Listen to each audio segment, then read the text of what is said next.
নারিকেল এবং নারিকেলের খোসা থেকে কি উপকরণগুলো তৈরি করা যায় এই ভিডিওর মাধ্যমে আমরা আপনাদের সাথে শেয়ার করতে যাচ্ছি। এখন আমরা আছি নারকেলের দুনিয়ায়।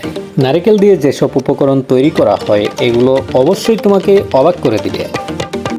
প্রথমে বড় বড় কুটার সাহায্যে নারকেলগুলো গাছ থেকে পেড়ে একটি নির্দিষ্ট স্থানে সংগ্রহ করা হয় এবং তারপর সেখানেই খোসাগুলো আলাদা করা হয়। তারপর নারকেলগুলো পাঠানো হয় ফ্যাক্টরিতে এবং খোসাগুলো পাঠানো হয় আঁশ তৈরি করার জন্য।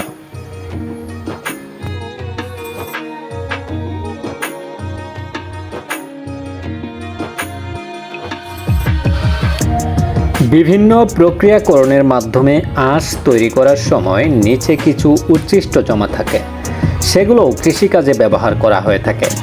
নার্সারিতে যখন চারা তৈরি করা হয় ওই সময় এই উচ্ছিষ্টগুলো ব্যবহার করা হয়ে থাকে। আঁশগুলো পানিতে মেডিসিন মিশিয়ে ভেজানো হয় এবং রোদে শুকিয়ে ঝরঝরে করা হয়। শুকানোর পর আঁশগুলো জমাট থাকলে সেগুলো মেশিনের সাহায্যে ভাঙানো হয়।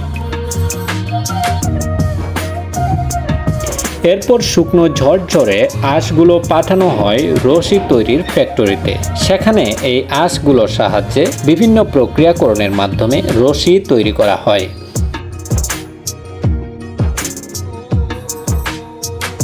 আর হ্যাঁ, আজকে যে ফ্যাক্টরির কথা আপনাদের সাথে আমরা শেয়ার করছি এটা ভিয়েতনামে অবস্থিত।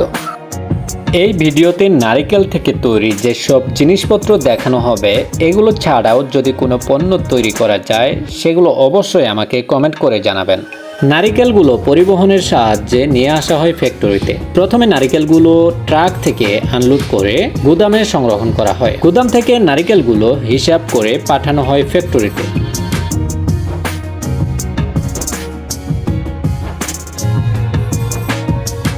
এরপর নারিকেলের উপরের অংশ থেকে শাঁস ও পানি আলাদা করা হয়।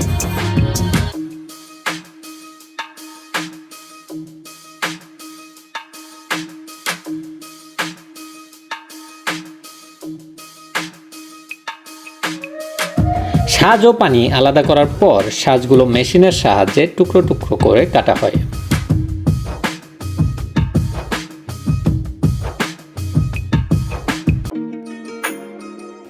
এবং এই টুকরোগুলো মেশিনের সাহায্যে পিষে কোকোনাট মিল্ক বা নারিকেলের দুধ তৈরি করা হয়। এই নারিকেলের দুধগুলোর মধ্যে কিছু প্যাকেটজাত করে বাজারজাত করা হয় এবং কিছু থেকে তৈরি করা হয় নারিকেলের তেল।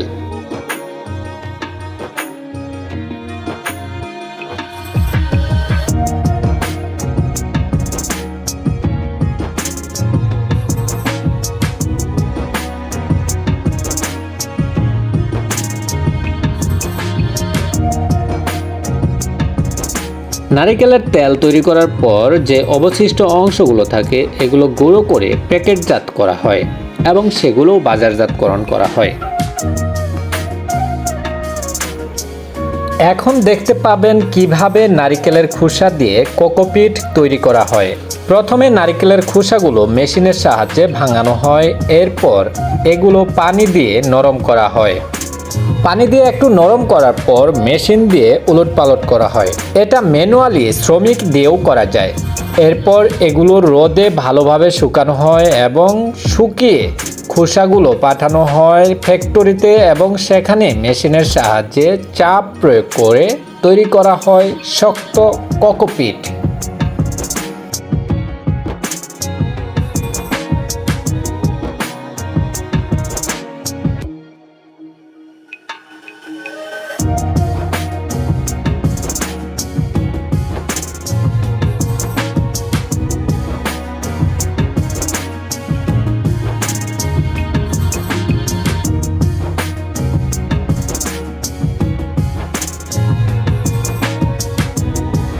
এগুলো স্পেশালি ব্যবহার করা হয়ে থাকে গ্রিন হাউস কৃষিতে বা ছাদ কৃষিতে।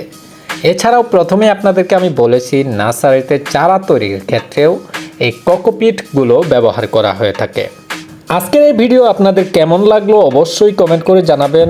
যদি ভালো লাগে তাহলে আপনার বন্ধুদেরকে একটা শেয়ার করবেন। যারা চ্যানেলে নতুন অবশ্যই চ্যানেলটি সাবস্ক্রাইব করে বেল বাটন ক্লিক করে রাখবেন যাতে পরবর্তী ভিডিওগুলো আপনারা সবার আগে পেতে পারেন।